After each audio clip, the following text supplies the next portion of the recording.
अस्सलाम वालेकुम, this is Aleem from Big Techies. इस वीडियो में हम सीखेंगे कि हम किस तरीके से योस्ट एसईओ प्लगइन को कॉन्फ़िगर कर सकते हैं। अभी मजा आएगा ना भिड़ो। तो सबसे पहले हम जाएंगे जनरल, यहाँ पे फर्स्ट टाइम कॉन्फ़िगरेशन।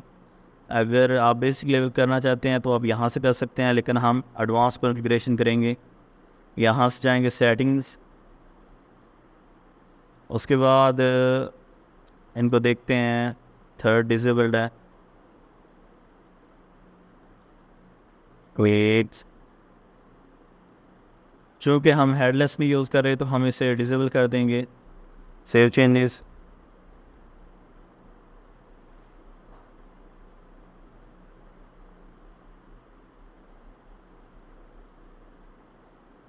उसके अलावा चूँकि हमारी वेबसाइट स्लैक के ऊपर शेयर नहीं होनी, वो डेवलपर्स का प्लेटफॉर्म है, तो हम इसे भी डिसेबल कर देंगे। जितना ज़्यादा अपलोड क्लियर हो जाए उतना ज़्यादा बेहतर रहता है। अच्छा, उसके बाद साइट बेसिक्स, यहाँ पे वेबसाइट का नेम, फॉर एग्ज़ाम्पल मेरी वेबसाइट का नेम है गेमिंग सीरीज। अनदर नेम में आप यहाँ पे वेबसाइट के दूसरे नेम, जैसे कि डोमेन नेम होता है या विदाउट स्पेस ज़्यादा बेहतर है, वो लिख सकते हैं। यहाँ पे आपका स्लोगन या टैगलाइन जो होती है, फॉर एग्ज़ाम्पल मैं लिखता हूँ वर्ल्ड ऑफ गेमर्स। उसके बाद सेपरेटर कौन सा हो, तो ज़्यादातर ये यूज़ किया जाता है। अच्छा, उसके बाद साइट इमेज आपने लेनी है 1200x675। तो मेरे पास सॉफ्टवेयर इंस्टॉल्ड है लाइट शॉट, अगर आप चाहें तो वो इस्तेमाल कर सकते हैं।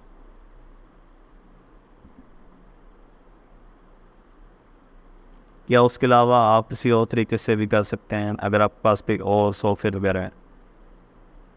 तो मैं यहाँ से प्रेस करूँगा शॉर्ट की 1200x675, यहाँ भी ये लिखा हुआ है।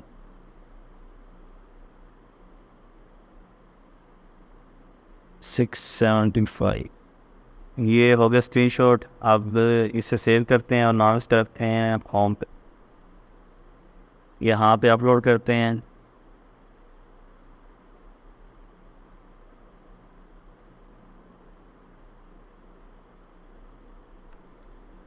ऑल टेक्स्ट में हम लिखेंगे, कैप्शन में भी और डिस्क्रिप्शन में भी। सेव, उसके बाद सेव चेंजेस,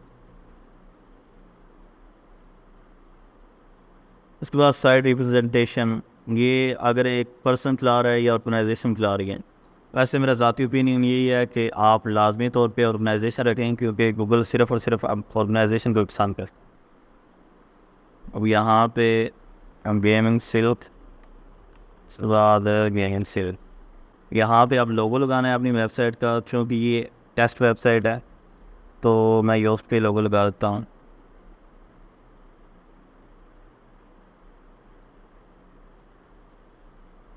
यहाँ पे इसका नाम लोगो रख लेते हैं। और टेक्स्ट में लोगो, कैप्शन और डिस्क्रिप्शन में। उसके बाद आपकी जो फेसबुक प्रोफाइल्स हैं वो आप यहाँ पे लिखेंगे। तो मैं एग्जांपल के तौर पे यहाँ पे रैंडमली कुछ लिख देता हूँ।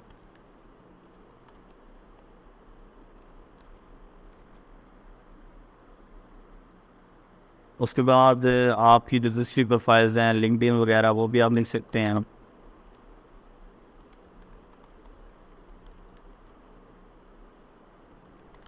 तो ये मैं एग्जांपल के तौर पे लिख रहा हूँ, क्योंकि ये एक एग्जांपल वेबसाइट है। आपने यहाँ पे अपने असली जो सोशल मीडिया अकाउंट्स होंगे उनके लिंक लिखने हैं।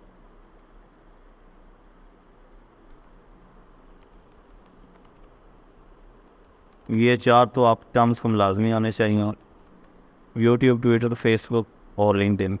Save changes, site connections. अब यहाँ पे जो आपका गूगल का कोड होगा वो आपने लिखना है। यहाँ पे दूसरे बॉक्स में आपने लाजमी तौर पे लिखना है।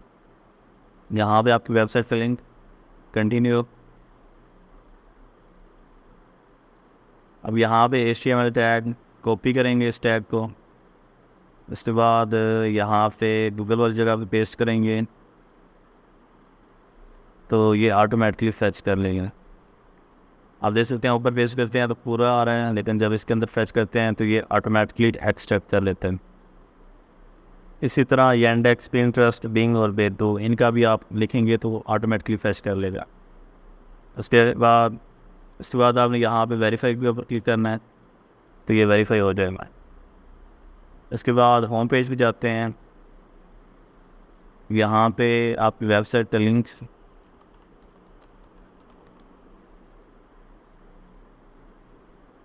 योस्ट ट्यूटोरियल, यहाँ पे जो आपके होम पेज का टाइटल होगा वो आपने लिखना है।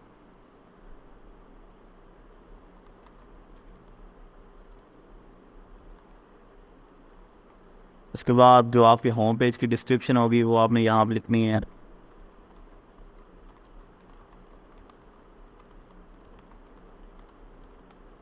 वन 160 कैरेक्टर्स की आनी चाहिए।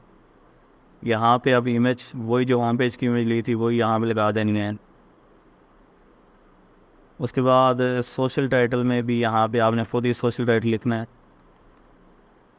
अच्छा, ये वाला ऑप्शन जो है ये हर वेबसाइट पे नहीं मौजूद होगा, क्योंकि कुछ वेबसाइट का कस्टम होम पेज होता है, तो वहाँ पे उन्हें होम पेज की सेटिंग ओपन करके वहाँ पे जो योस्ट का बॉक्स होता है उसके अंदर ये सारी चीज़ें लिखनी पड़ेंगी। इसके बाद पोस्ट में जाएंगे।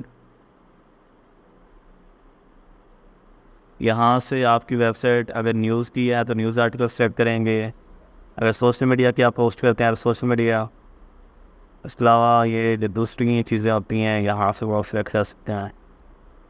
पेज टाइप में अगर आपका डिफ़ॉल्ट FAQ वगैरह होता है तो वो आप सेलेक्ट कर सकते हैं। इस तरह का पेज वो आप सेलेक्ट करेंगे। इसके बाद पेजेस पे भी यहाँ पे जिस तरह के आपके पेजेस हैं, फॉर एग्जांपल अगर आप न्यूज़ आर्टिकल पेजेस में पोस्ट करते हैं, यहाँ से न्यूज़ आर्टिकल सेलेक्ट करेंगे या फिर आर्टिकल सेलेक्ट कर लें। उसके बाद कैटेगरीज़, तो जो पुराने ट्यूटोरियल्स होते थे उनमें हम कैटेगरीज़ को डिसेबल कर देते थे, लेकिन अब ये इंतहा से ज़्यादा लाजमी हो चुकी हैं।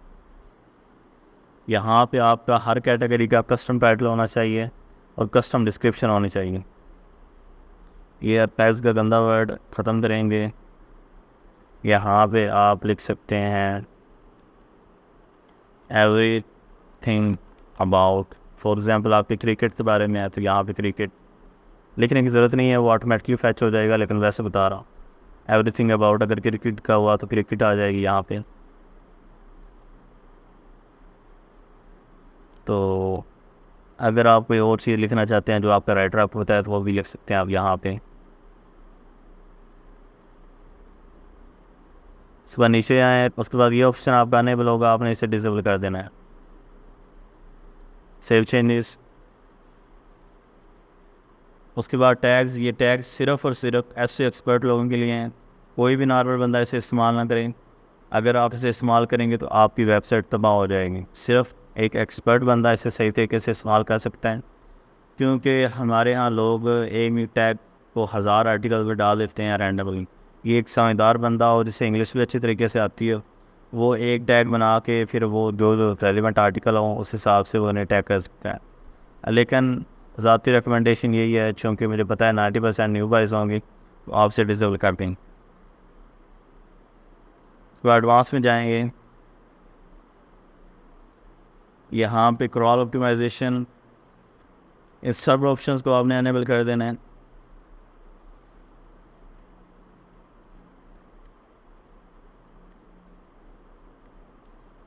उसके बाद अगर आपकी वेबसाइट जो है वो गूगल न्यूज़ अप्रूव्ड है, फिर आपने ये जो पहले 3 ऑप्शंस हैं इनको ऑफ रहने देना है।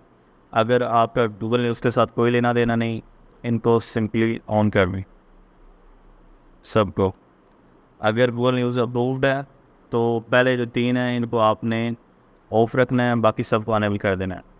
लेकिन चूँकि हमारी वेबसाइट गूगल न्यूज़ अप्रूव्ड नहीं है तो इस वजह से मैं सबको रिमूव कर दूँगा। इनको भी रिमूव कर देंगे, इन्हें भी कर देंगे।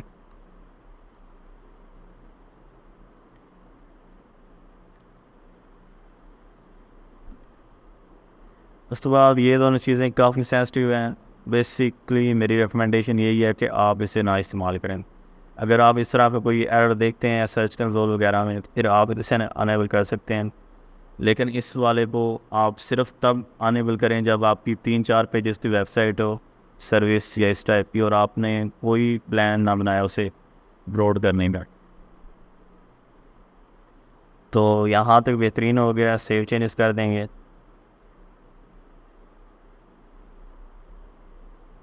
उसके बाद ब्रेड क्रम्स को छेड़ने का इतना ख़ास फ़ायदा नहीं है। अगर डिसेबल हो तो अनेबल कर दीजिएगा। ऑथर आर्काइव्स, अगर ये डिसेबल हो तो आपने इन्हें अनेबल कर देना है। अब ये इंतहा से ज़्यादा लाजमी हो चुके हैं और इन्हें छोड़ने वाली कोई बात नहीं है। पुराने वक्तों में होता था कि हम इन्हें छोड़ देते थे और गंदा सा एडमिन ऑथर बना लेते थे, लेकिन अब वो बात ख़त्म हो गई। अब आपका ऑथर पेज लाजमी होना चाहिए। इसके बाद डेट आर्काइव्स, हम ये अगर अनेबल होंगे तो आपकी वेबसाइट तबाह हो जाएगी। अगर अनेबल है तो काइंडली इसे डिसेबल कर दीजिएगा, लाजमी तौर पे कह रहा हूँ। इनको आपने डिसेबल रखना है। उसके बाद फॉर्मेट आर्काइव्स, तो ये जो फॉर्मेट वगैरह होते हैं उनके लिए होते हैं, ठीक होते हैं, इन्हें शेडिंग ज़रूरत नहीं है। उसके बाद 404 पेजेस वगैरह ये भी ठीक हैं। मीडिया पेजेस, अगर ये अनेबल हों तो आपकी वेबसाइट तबाह और बर्बाद हो जाएगी। अगर आपसे अनेबल देखें तो आपने सिंपली डिसेबल कर देना है, जैसे मैंने अभी किया। कभी भूल के ख्वाब में सोचते हुए भी इसे आपने अनेबल नहीं करना। RSS, तो ये हो गया। उसके बाद इंटीग्रेशंस, यहाँ पे जो कि हम दोनों को यूज़ नहीं कर रहे तो डिसेबल कर देंगे। उसके बाद टूल्स, फाइल एडिटर, यहाँ पे साइट मैप का लिंक जैसे ये डला हुआ है, यहाँ पे आप इसे डाल सकते हैं। तो इसी के साथ ही हमारे ट्यूटोरियल का एंड हो गया। वीडियो देखने का शुक्रिया। अगर आप जैसे मैंने सेटिंग की है वैसे सेटिंग करेंगे एग्जैक्ट, तो आपकी सेटिंग परफेक्ट हो जाएगी और इंशाल्लाह आप जल्दी से जल्दी फर्स्ट पोजीशन पे रैंक कर जाएंगे। नाइस। वीडियो देखने का शुक्रिया। अल्लाह हाफिज़।